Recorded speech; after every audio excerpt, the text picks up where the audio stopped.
Have you gotten behind on mortgage payments because of COVID-19? Well, Missouri has a program for you. My name is Elad Gross, and today we're going to talk about the State Assistance for Housing Relief Program for homeowners. I'm Elad Gross.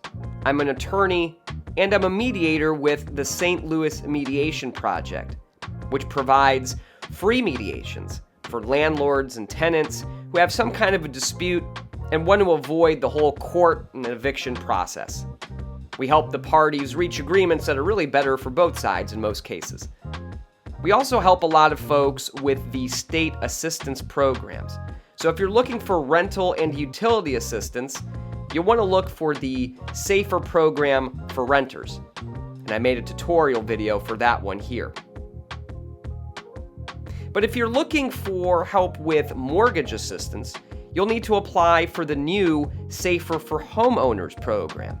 And that's what this video is about. So let's get into it. First, you will go to mohousingresources.com and you'll select the option there for homeowners. It's right towards the top of the page. You'll be taken to a new page, and right at the top it says Emergency Mortgage Assistance for Missourians in Need. And now you know you're at the right spot. This page will describe the application process. It will also tell you what documents you'll need even before you start the application. At the top right, you'll see that there are frequently asked questions. You can see the required document section up there as well. You'll see a tab to report fraud in case you're having any kind of issues with that. And you also see a green login button that you will use to return to your application once you create an account.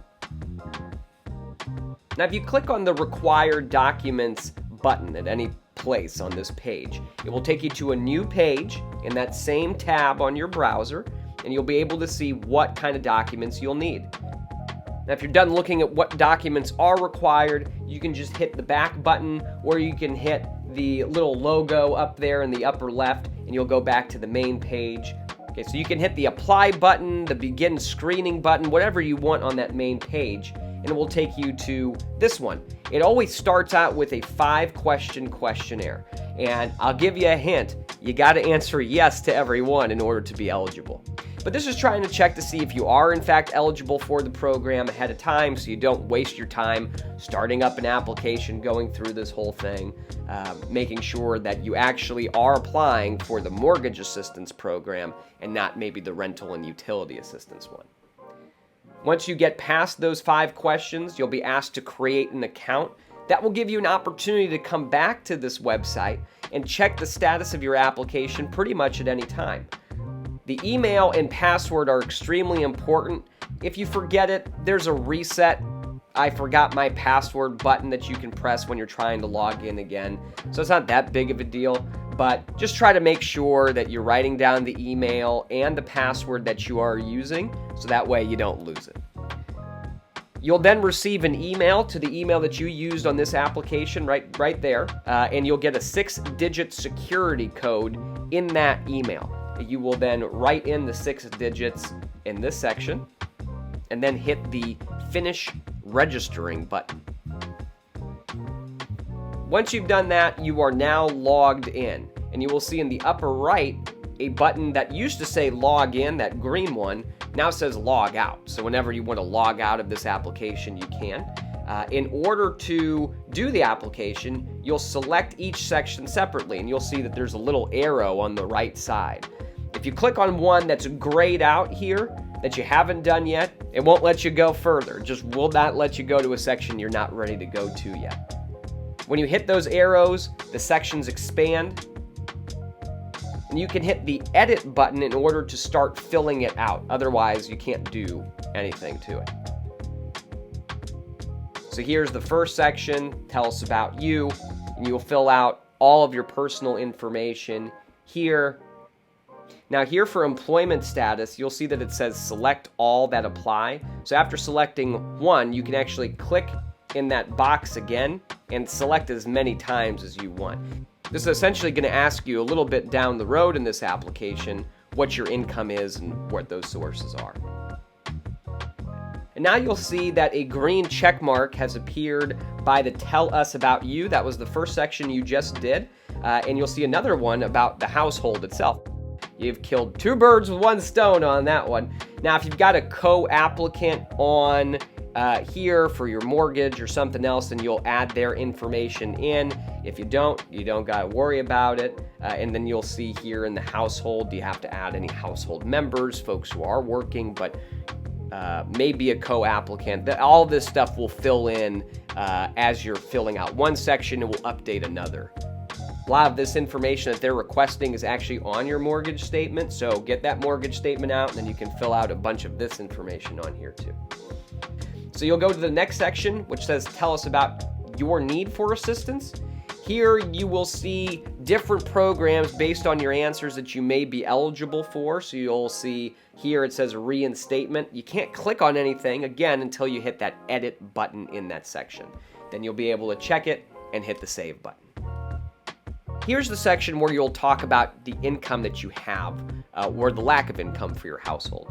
So when you add an income, you'll be asked to associate that with a household member, talk about what kind of income it is, how often it comes in, and the description, you'll want to associate that with whatever that source is, like what company is that coming from, who's your employer, in most situations, is it Social Security income? Just kind of put a little description in there too to make it easy to distinguish it from others.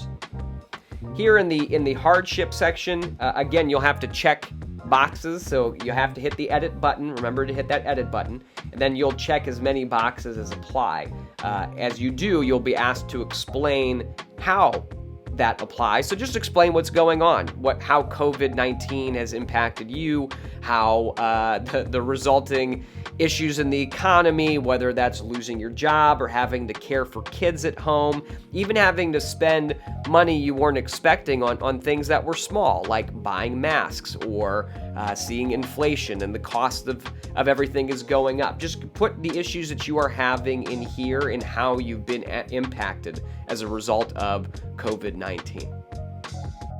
For the document section, this is where you're going to start uploading documents. Now you can, if you've got them in paper, you can take pictures of them and upload them right here, especially if you're doing this on your phone.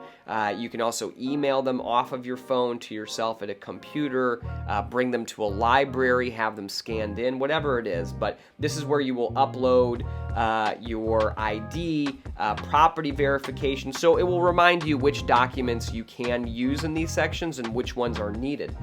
When you upload a document, don't freak out, I did, but when you upload a document, you actually can never delete it from this system. So once it's up there, it's up there. If you made a mistake and you put something in there that's wrong, don't worry about it. It's okay. It will just, when it gets reviewed, they're just going to end up ignoring it because it doesn't satisfy what the requirements here are. But let's say you uploaded by accident, you're trying to put your photo ID in there and you uploaded a picture of your kid playing with a dog. That's okay. They'll probably appreciate that a little bit. But please do not start uploading your family photo album into this program because they're trying to get through as many of these applications as possible. But if you do, don't worry about it. It's okay. And it does give you the option to upload multiple. So, for example, if you've got multiple pages of one document, you can upload all of those. You can put them all into one file. It's really up to you. So you can upload a whole bunch of them. Once you've uploaded all of your documents, that will turn green. You'll then be able to fill out the signature section. And here, this one, you will say, look, it's warning you. This is where you got to be sure you finished everything. So make sure to check it all. But when you hit that Send Documents button, you will receive an email asking you to basically fill out this electronic signature. And that will be the last part of the process. And then it will get submitted to the state fully and they'll do a review. You'll want to keep an eye on your email because that's where the state will tell you if you have to make any changes, if they have any questions, and about your status in general. The signature system will allow you to sign choosing one of 4 ways. You can either type in your signature and it will generate one for you. You can choose to draw one in, which basically use your mouse to draw your signature as best as you can. Make sure to fill out the little box at the bottom too to type in your name so they can actually read what you're trying to write. You can also upload an image of your signature, or you can use the mobile option to sign right on your smartphone. When you're looking for the next place to sign on this document, you can always hit that next arrow. It will take you right to the next place to sign. And once you've put in a signature one time, you can just click on that yellow box to put in that same image over and over again. And when you're finally done, you'll be able to hit the blue click to sign button to finish signing. A few points to remember while you're doing the application. Number one, if it freezes, just reload the browser. It will save all of the work that you've done up to that point. Number two, do not make more than one account. If you make more than one account and you're applying for the same property or using the same social security number, it could flag you and not allow you to proceed on either one of your applications. So make sure to just create one account. And finally, please remember, check your email. That's how the state will communicate with you about how your application is doing and whether any changes are needed. Well, that is the State Assistance for Housing Relief Program for homeowners. That's a long thing to say. SAFHR, S-A-F-H-R for homeowners. If you are looking for the SAFHR for Renters and Landlords program, that is a different application, and you can see that tutorial at this video here. And if you do need some help with that application, and especially with mediations, if you need that help with a renter of yours or with a landlord of yours, go ahead and contact the St. Louis Mediation Project at stlmediationproject.org.